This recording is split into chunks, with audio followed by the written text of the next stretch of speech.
90% लोग गलत समय पर करते हैं। सुंदरकांड का पाठ हनुमान भक्त जरूर देखें। सुंदरकांड पाठ। जय श्री राम, जय सीताराम। भाइयों और बहनों, आज हम एक अत्यंत महत्वपूर्ण और दिव्य विषय पर चर्चा करने जा रहे हैं, जो न केवल हमारे आध्यात्मिक जीवन को समृद्ध करता है, बल्कि हमें मानसिक शांति, आत्मविश्वास और संकल्प शक्ति भी प्रदान करता है। यह विषय हमारे जीवन को एक नई दिशा देने की क्षमता रखता है। जी हाँ, हम बात कर रहे हैं सुंदरकांड की, जो कि श्री रामचरितमानस का एक महत्वपूर्ण अध्याय है। श्रद्धेय गोस्वामी तुलसीदास जी द्वारा रचित यह महाकाव्य भगवान श्री राम के जीवन पर आधारित है और इसे 7 प्रमुख खंडों में विभाजित किया गया है। इन 7 खंडों में से सुंदरकांड का विशेष स्थान है, क्योंकि इसमें हनुमान जी की भक्ति, शक्ति, पराक्रम और संकल्प का अद्भुत वर्णन किया गया है। यह माना जाता है कि जो भी व्यक्ति नियमित रूप से सुंदरकांड का पाठ करता है, उसे जीवन में आने वाली हर बाधा से मुक्ति मिलती है। उसकी राह में आने वाली सभी परेशानियां धीरे धीरे समाप्त हो जाती हैं और उसका जीवन सुख समृद्धि से भर जाता है। सुंदरकांड हमें यह सिखाता है कि सच्ची निष्ठा, अटूट विश्वास और अडिग संकल्प से किसी भी कठिनाई पर विजय प्राप्त की जा सकती है। इस अध्याय में विस्तार से बताया गया है कि हनुमान जी किस प्रकार समुद्र पार कर लंका पहुँचे, माता सीता जी का पता लगाया, रावण के दरबार में श्री राम के संदेश को पहुँचाया और फिर लंका दहन कर श्री राम के पास लौटे।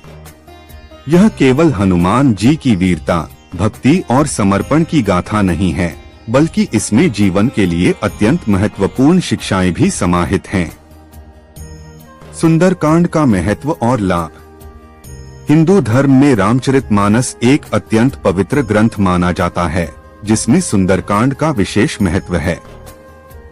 यह कांड श्री हनुमान जी की भक्ति, पराक्रम, धैर्य और श्री राम के प्रति उनकी अटूट निष्ठा को दर्शाता है।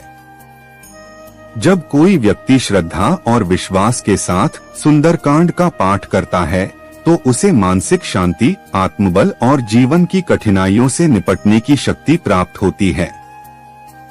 यह पाठ जीवन में आने वाली बाधाओं, कष्टों और नकारात्मक ऊर्जाओं को दूर करने में सहायक होता है।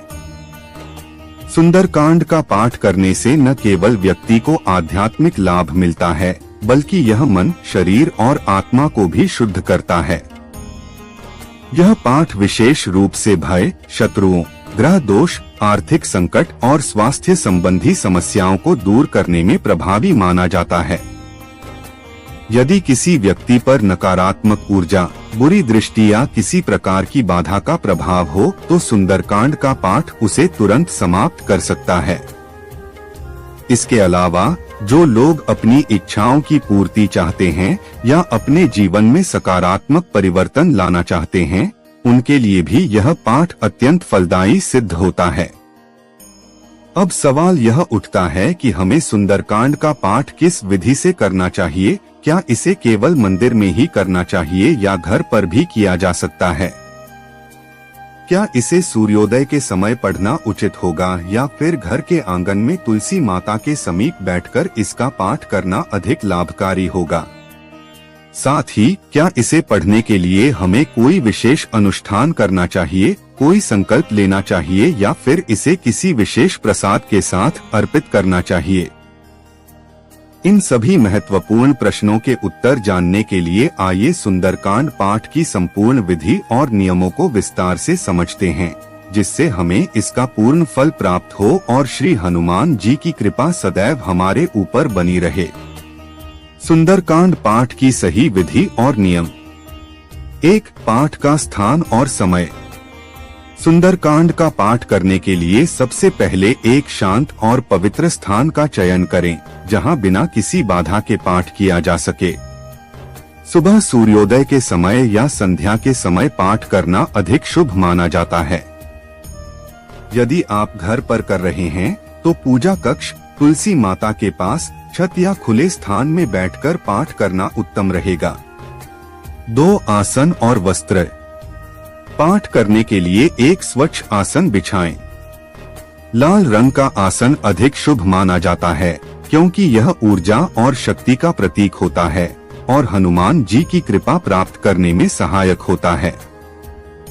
साथ ही पाठ के दौरान साफ और सात्विक वस्त्र धारण करें। 3. पाठ प्रारंभ करने की विधि। पाठ प्रारंभ करने से पहले जल आचमन करें और निम्नलिखित मंत्रों का उच्चारण करें। केशवाय नमः, माधवाय नमः, नारायणाय नमः। इसके बाद भगवान श्री राम, माता सीता, हनुमान जी, गणेश जी और माता लक्ष्मी का ध्यान करें। 4. कलश और दीप का पूजन। पाठ से पहले कलश और दीप का पूजन करना भी आवश्यक होता है क्योंकि यह हमारे संकल्प और भक्ति को पवित्रता प्रदान करता है। 5. संपुट सहित पाठ करने का महत्व। सुंदरकांड में 3 प्रमुख श्लोक, 60 दोहे और 526 चौपाइयां होती हैं। इसे संपुट लगाकर भी पढ़ा जाता है जिससे इसका प्रभाव कई गुना बढ़ जाता है। संपुट का अर्थ है विशेष श्लोकों या चौपाइयों को दोहराकर पाठ करना। 6. विशेष संकल्प और पाठ की अवधि। यदि आप प्रतिदिन सुंदरकांड का पाठ नहीं कर सकते हैं तो आप इसे एक सप्ताह में 10 से 10 दोहे करके पूर्ण कर सकते हैं। यदि संभव हो तो मंगलवार और शनिवार को इसका पाठ करने का संकल्प लें। 7. हनुमान जी की प्रिय वस्तुएं अर्पित करें। पाठ के दौरान हनुमान जी को सिंदूर, चमेली का तेल, फूल, चने और गुड़ का भोग अर्पित करें। यह हनुमान जी को अत्यंत प्रिय है और इससे विशेष आशीर्वाद प्राप्त होता है। सुंदरकांड पाठ का विशेष प्रभाव। यदि कोई व्यक्ति किसी भी समस्या, संकट, बीमारी, पारिवारिक क्लेश, व्यापार में हानि, नौकरी की बाधा, मानसिक तनाव, डर या नकारात्मकता का सामना कर रहा है तो सुंदरकांड का पाठ उसके लिए सबसे उत्तम उपाय है। यह हमारे मन की सभी शंकाओं और परेशानियों को दूर करता है और जीवन में आत्मविश्वास और सकारात्मक ऊर्जा का संचार करता है। स्त्रियों के लिए सुंदरकांड पाठ का महत्व। कई लोग यह प्रश्न करते हैं कि क्या स्त्रियां सुंदरकांड का पाठ कर सकती हैं? तो इसका उत्तर है हाँ, स्त्रियों को भी सुंदरकांड का पाठ करने का पूरा अधिकार है। धर्म और भक्ति किसी एक वर्ग तक सीमित नहीं है। यदि हम धर्म ग्रंथों की ओर देखें तो हमें यह स्पष्ट प्रमाण मिलता है कि स्त्रियां भी पूरी श्रद्धा और भक्ति के साथ हनुमान जी की पूजा और सुंदरकांड का पाठ कर सकती हैं।